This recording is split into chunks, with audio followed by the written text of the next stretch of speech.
আজকে তো কোনো রকম প্রচারণা করা যাবে না। তো আমরা দু এক জায়গায় দাওয়াত পেয়েছি যে মানে ঈদ পুনর্মিলনী, এটা হয়তো আজকে কোনো প্রচারণা না, যে ঈদ পুনর্মিলনী, এবং অনেকেই মানে বৈশাখ বরণ করতে পারেনি। তো সব মিলিয়ে হয়তো বা ওই দুই পক্ষ দেখলাম যে দাওয়াত দিয়েছে, ওইখানে হয়তো বা যেতেই পারে মানুষ, যাবেই মানুষ, যাওয়া স্বাভাবিক। কিন্তু এফডিসিতে বা অন্য কোথাও প্যানেলকে নিয়ে কোনোভাবে প্রচারণা করা যাবে না, ব্যক্তিগত প্যানেলকে। এটা এ ব্যাপারে সবাই আমরা যে আচরণবিধি আছে আমাদের প্রধান নির্বাচন কমিশনার আমাদেরকে যা দিয়েছেন, ইনশাআল্লাহ আমরা শতভাগ তা মেনে চলার চেষ্টা করছি।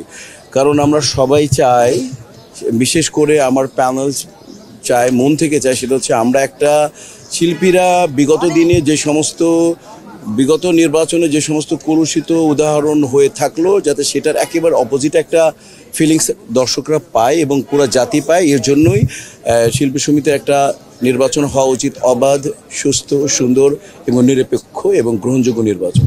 সেটার জন্য আমরা চেষ্টা করে যাচ্ছি। বিশেষ করে আমি এই ব্যাপারে একেবারেই অনড় যে না, তথাকথিত ইন্টারভিউ দেইনি, আপনারা আমার কোনো ইন্টারভিউ পাননি, এবং যখন আমার প্যানেল ঘোষণা হয়েছে তখন আমি দিয়েছি। আর প্রস্তুতি ইনশাআল্লাহ বলতে পারেন যে 80-90% প্রস্তুতি নিয়েছি, যতটুকু বিগত দিনের যে এক্সপিরিয়েন্স আছে সেই জায়গা থেকে নিয়েছি। আর যেহেতু অপরপক্ষ বলছি না, সেই জন্য মানে কাজেই আর কি তাদেরকে বীতশ্রুত করে কোনো রকম কথাও বলার আমার একেবারেই বারণ, যে কোনো অন্য প্যানেলকে নিয়ে কোনো কথা বলা যাবে না। ইভেন তো তারা বললেও আমরা ইনশাল্লাহ কেউ বলবো না। তো ওই জায়গা থেকে ওই প্যানেলের প্রতি রইল আমার শুভকামনা, আমি মন থেকেই জানাই আমার শুভকামনা। আর আমরা 19 তারিখ 6টার পরে আমরা সবাই এক, এজন্য আমি স্লোগানটাই রচনা করেছি এভাবেই, আমরা সবাই এক, জাগ্রত হোক বিবেক, বাস দ্যাটস অল। কারণ আপনার বিবেক যদি জাগ্রত থাকে তাহলে আপনি বুঝতে পারবেন কোনটা ভালো, কোনটা মন্দ, কোনটা করা উচিত, কোনটা করা উচিত না, কোনটা ন্যায়, কোনটা অন্যায়। ঠিক এই সমস্ত মিলিয়েই আমাদের এই টিমটা করা হয়েছে। যে আমাদের দেখেন সব ম্যাক্সিমাম সিনিয়র্সরা আছেন এখানে, দীপজল সাহেব আছেন, ডুবেল সাহেব আছেন, মিশা সদর সাহেব আছেন, তারপরে রোজিনা আপু আছেন, আলিরাজ ভাই আছেন, সুচরিতা ম্যাম আছেন, সুব্রত ভাইয়া আছেন, তারপরে আরমান সাহেব আছেন, জাকি আলমগীর সাহেব আছেন, ইয়াংদের মধ্যে জয় চৌধুরী, রত্না, শাহনুর আছেন।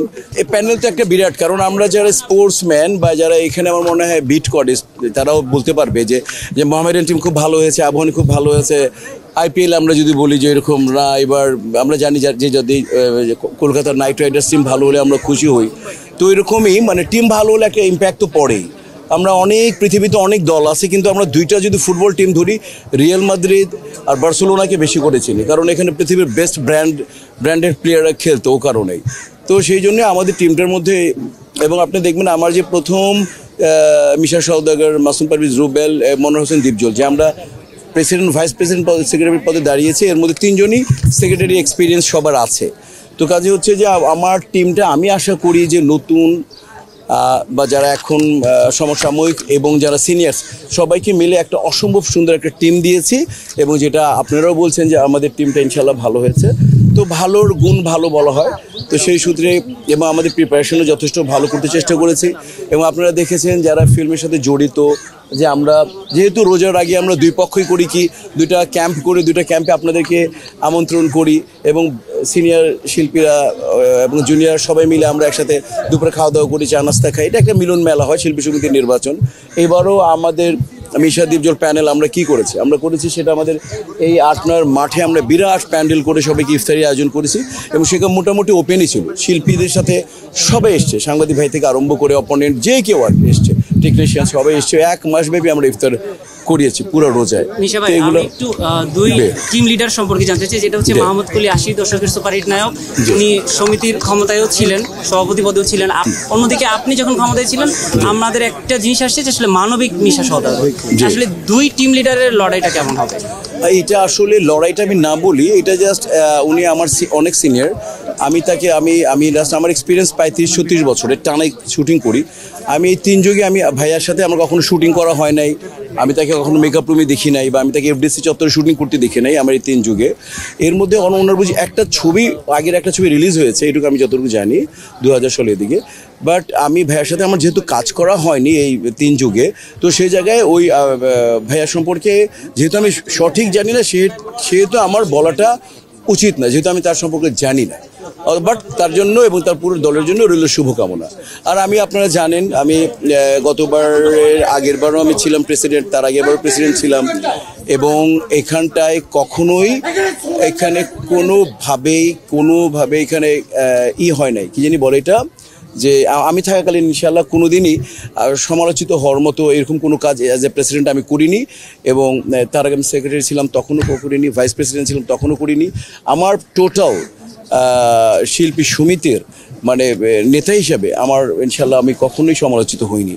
তো সেই জায়গা থেকে আমার একটা গ্রহণযোগ্যতা আছে, দীপজল ভাইয়ের গ্রহণযোগ্যতা আছে, মাসুদ পারভেজ রুবেলের গ্রহণযোগ্যতা আছে, সুচরিতা আপার গ্রহণযোগ্যতা আছে, রোজিনা আপুর গ্রহণযোগ্যতা আছে, রুবেল সাহেবের গ্রহণযোগ্যতা আছে, আমাদের আলেকজান্ডার বউ, আমাদের আলিরাজ, আমাদের সুব্রত, আমাদের আরও অনেক, জয় চৌধুরী ইয়াংদের মধ্যে আমাদের সব মিলিয়ে যেটা করেছে, আমাদের আশা করি যে আমাদের ম্যাক্সিমাম এখানে সুপারস্টার আছেন, আপনারা দেখবেন। তো তাদের গ্রহণযোগ্যতাই একটা জিনিসকে যাচাই বাছাই, মানুষের যারা সদস্য তাদেরকে ডিসিশন নিতে খুব মনে হয় প্যানেলটার চেহারাটাই তাদের ডিসিশন নিতে খুব মানে সহায়ক হবে। আমরা কোনো গণমাধ্যমকে আমরা বলিনি, কাউকে বলিনি, কেউ চলে এসছে এবং অনেক দুই চারটা ইউটিউবার্সে ছিল, কাউকেই বলা হয়নি কাউকে। কারণ এবারের শুধুমাত্র গত বছরের নির্বাচনটাকে যেই মানে শিল্পী সমিতির লোকজন কোর্টে হাঁটতেছে, হামলা হচ্ছে, মামলা, জাস্ট হামলা না বলি, মামলা হচ্ছে, ওগুলোর বিষয়টা যে আমরা অপমানিত হয়েছি, যে হিসাবে আপনারা যখন ছিলেন এরকম ছিল না, এই আপনি তো ঠিকই, আপনি পরাজয়ের পরে আপনি ইলিয়াস কাঞ্চনকে মালা পরিয়ে দিয়ে এসছেন, আপনি অমুক আপনাকে মানুষ নায়ক বলতেছে। তো আমরা এটাকে স্পোর্টলি নেই, এটা আমাদের তো এত সময়ও নেই, আমরা এটাকে স্পোর্টলি নেই। কিন্তু যারা আসলে স্পোর্টলি নেয় না, তাদের তো এই চেয়ারটার প্রতি না জানি তাদের কি, আমাদের কিন্তু কোনো এটা নিয়ে কোনো নাই। আমাদের সদস্যবৃন্দ যদি তাদেরকে সেবা করার সুযোগ দিবে, আমরা নেতা হব, না দিলে আমাদের করার কিছু নেই। কিন্তু আমরা নেতা না থাকলেও আমরা সেবা করব, আমরা ওই রকম নেতা, এই জন্যই মানুষ আমাদেরকে এরকম চায়। আর যারা পার্টিকুলারলি এরকম ফোকাসড না, মানে like Misha Sawdagar, like Rubel, like Dipjol, like Rozina আপু, সুচরিতা আপু, মানে আলিরাজ, এরকম ফোকাস না, আমি আশা করি তাদের পক্ষে হয়তো বা এই চেয়ারটা তাদের স্বপ্ন, তাদের চিন্তা বা পলিটিক্যাল কোনো তাদের ইচ্ছা থাকতে পারে, কিন্তু আমাদের তো এই ধরনের কোনো চিন্তা ভাবনা নেই। মিশন 90 সংবাদের পিছনে নয়, ভিতরে ছুটি।